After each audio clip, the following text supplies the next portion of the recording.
আসসালামু আলাইকুম রহমতুল্লাহি ওবারাকাতুহ। বেসিক টু অ্যাডভান্স সহজ কোরআন শিক্ষা কোর্সের অনুধাবন পাঠের আজকে এটা চতুর্থ ক্লাস। আমাদের আজকের ক্লাসের বিষয় হচ্ছে সূরা কুরাইশ। সূরা কুরাইশ এটার রুকু সংখ্যা হচ্ছে ১, আয়াত সংখ্যা হচ্ছে ৪টি। আসুন সূরা কুরাইশটা কি এবং কোথায় অবতীর্ণ হয়েছে এবং কি বিষয়ে অবতীর্ণ হয়েছে এটা আমরা আগে জানি। সূরা কুরাইশ এটা মক্কায় অবতীর্ণ একটি সূরা।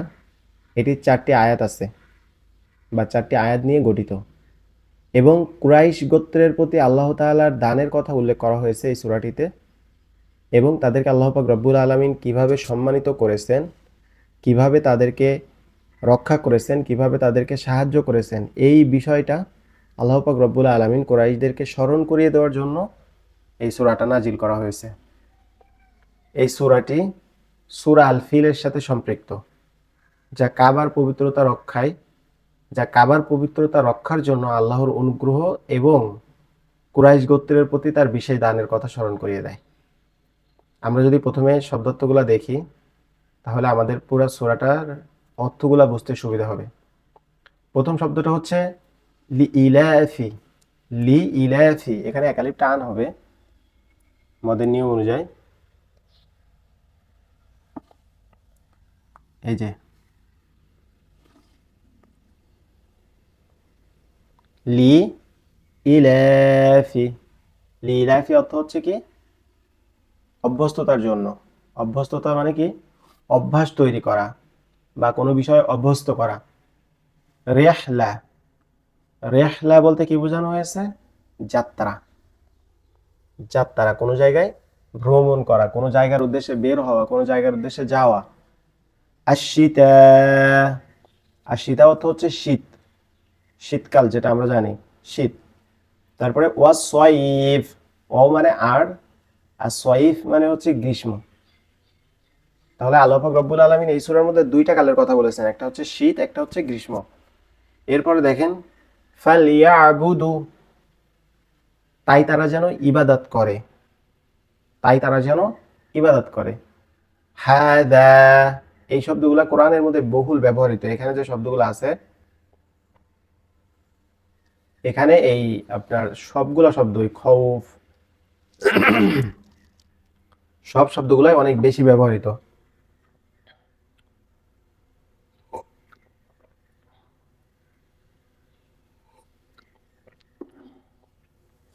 এখানে আমরা যে শব্দগুলো দেখতে পাচ্ছি এগুলা কোরআনে বহুল পঠিত বা বহুল বহুল ব্যবহৃত।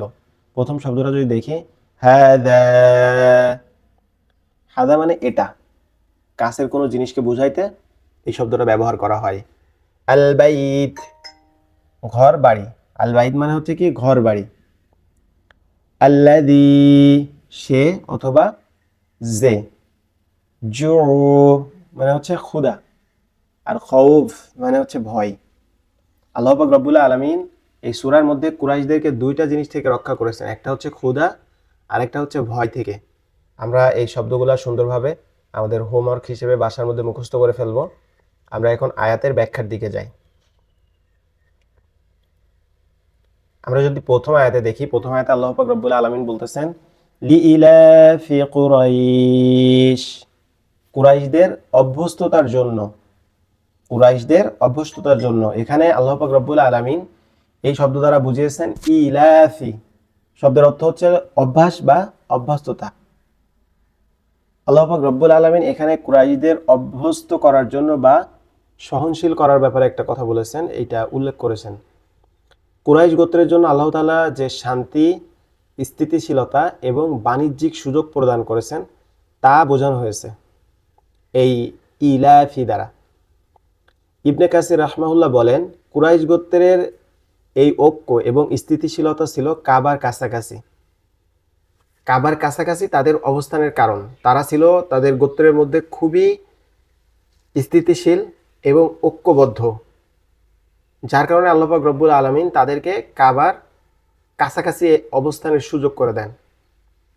আল্লাহ তাদের বিশেষ মর্যাদা এবং নিরাপত্তা দিয়েছেন শুধুমাত্র তাদের এই স্থিতিশীলতা এবং তাদের ঐক্যের কারণে। আমরা যদি আধুনিক ব্যাখ্যা দেখি, আধুনিক সমাজে পারস্পরিক ঐক্যের খুবই অভাব। আমাদের মধ্যে এখন কোনো ঐক্য নাই। সমাজে দেখেন, পরিবারে দেখেন, রাষ্ট্রে দেখেন, কোথাও কোনো ঐক্যের ছিটেফোঁটাও আমাদের মধ্যে নাই। অথচ আল্লাহ পাক রব্বুল আলামিন কুরাইশদেরকে সম্মানিত করেছেন, তার মেইন কারণ ছিল তাদের ঐক্য, তাদের স্থিতিশীলতা। এই ঐক্যের অভাবে মানুষকে সামাজিক অর্থনৈতিক সংকটে পড়তে হচ্ছে। আমরা যদি সমাজের মধ্যে ঐক্য থাকতাম তাহলে কি সামাজিক বা অর্থনৈতিক কোনো সংকটে আমাদেরকে পড়তে হতো? ব্যবসা, রাজনীতি, পরিবার, সম্প্রদায়, যে কোনো ক্ষেত্রেই ঐক্যের স্থায়িত্ব এবং এটার উপরে অটুট থাকাই হচ্ছে সফলতার চাবিকাঠি। আল্লাহ পাক রব্বুল আলামিন আমাদেরকে ঐক্যবদ্ধভাবে বেঁচে থাকার তৌফিক দান করুন, আমিন। ইলাফিহিম রিহলাতাশ শিতাই ওয়াস সাইফ। আল্লাহ পাক রব্বুল আলামিন এই আয়াতে বলতেছেন ইলাফিহিম, তাদেরকে অভ্যস্ত করার জন্য, রিহলাতাশ যাত্রার, শীতাই ওয়াস সাইফ, শীতা মানে শীতকালীন এবং অসয়ব মানে গ্রীষ্মকালীন। অর্থাৎ আল্লাহ যদি আমরা পুরো আয়াতের অর্থটা দেখি যে তাদের শীতকালীন ও গ্রীষ্মকালীন যাত্রার প্রতি অভ্যস্ত করার জন্য। আল্লাহ পাক রব্বুল আলামিন, আমরা যদি ক্লাসিক তাফসির দেখি, এই আয়াতের কুরাইশদের বাণিজ্যিক অভিযানের কথা উল্লেখ করা হয়েছে। শীতকালে তারা তাদের জন্য উপযুক্ত ছিল ইয়ামিন, কারণ সেখানে শীতের তীব্রতা কম ছিল, সেটা তারা তাদের জন্য কি সহ্যযোগ্য ছিল।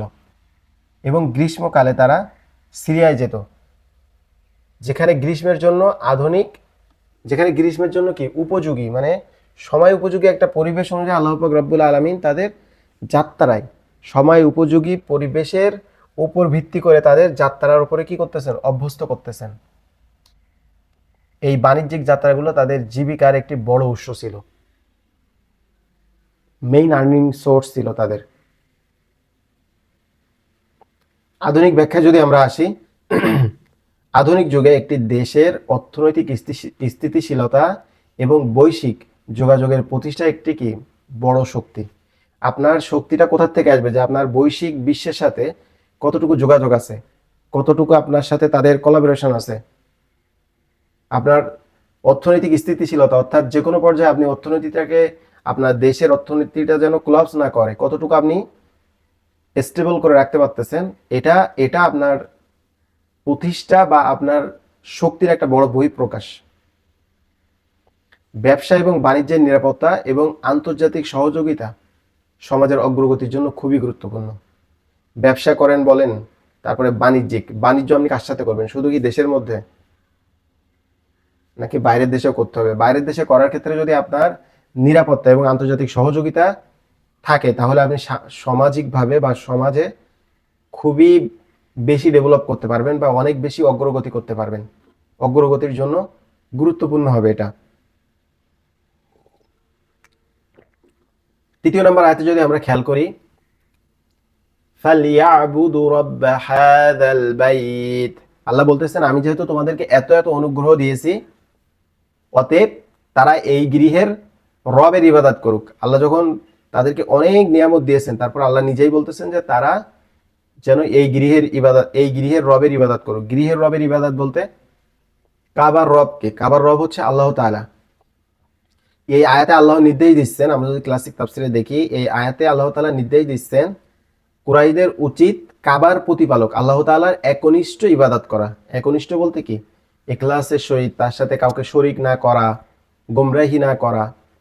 এই গৃহের রব দ্বারা আল্লাহ পাক রব্বুল আলামিন কাবা শরীফের মালিক এবং পালনকর্তা আল্লাহ বোঝানো হয়েছে। অর্থাৎ আল্লাহ যে কাবা ঘরের মালিক এবং পালনকর্তা, এটা তিনি এই আয়াতের দ্বারা বুঝিয়েছেন।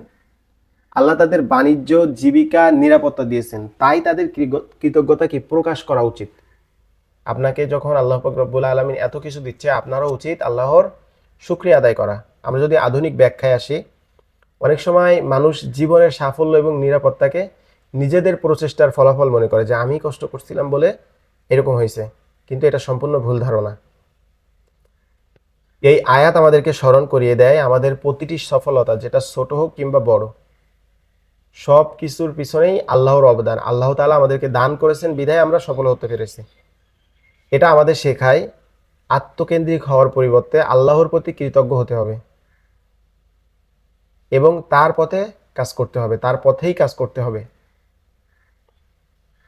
এরপর আল্লাহ পাক রব্বুল আলামিন চতুর্থ আয়াতে বলতেছেন, আল্লাযী আত'আমাহুম মিন জু' ওয়া আমানাহুম মিন খাউফ, যিনি তাদের ক্ষুধা থেকে মুক্তি দিয়েছেন এবং ভয় থেকে নিরাপত্তা দিয়েছেন। আমরা যদি ক্লাসিক তাফসীরে খেয়াল করি, আল্লাহ কুরাইশদের দুটি বড় নিয়ামতের কথা উল্লেখ করেছেন। মানুষের জীবনে মেইন চাওয়া পাওয়া কি থাকে? ক্ষুধামুক্ত একটা পরিবেশ বা ক্ষুধামুক্ত একটা জীবন এবং নিরাপত্তা, ভয় থেকে নিরাপত্তা। ভয় বলতে কি? আপনার যত প্রকার ভয় হইতে পারে, একটা সমাজের মধ্যে দুষ্কৃতি, অসৎ মানুষ, সম্পদের মানে কি বলে, সম্পদের সেফটি না থাকা, জানের সেফটি না থাকা, এইগুলাকে মানুষ ভয় হিসেবে আল্লাহ পাক রব্বুল আলামিন এখানে উল্লেখ করেছেন। ভয় থেকে নিরাপত্তা, আল্লাহ তাদের মক্কায় এমন জায়গায় অবস্থান দিয়েছেন বা স্থিতি দিয়েছিলেন যেখানে তারা নিরাপদ ছিল। কুরাইশদের দুটি যে বড় বড় নিয়ামতের কথা উল্লেখ করা হয়েছে, প্রথমটা হচ্ছে ক্ষুধা এবং দ্বিতীয়টা হচ্ছে ভয়। আল্লাহ তাদের জন্য বাণিজ্যের ব্যবস্থা করেছিলেন, যা তাদের জীবিকা নির্বাহের প্রধান উৎস ছিল। আবার ভয় থেকেও নিরাপত্তা দিয়েছেন। আল্লাহ তাদের মক্কায় এমন একটি স্থানে স্থিতি দিয়েছেন যেখানে কিনা তারা নিরাপদ ছিল। এই নিয়ামত তাদের আল্লাহর প্রতি আরো একনিষ্ঠ হওয়ার জন্য যথেষ্ট ছিল। আধুনিক ব্যাখ্যা যদি আসি আমরা, আধুনিক সমাজে খাদ্য নিরাপত্তা এবং শান্তি অর্থাৎ ভয় থেকে মুক্তি একটা খুবই খুবই বড় একটা চ্যালেঞ্জ।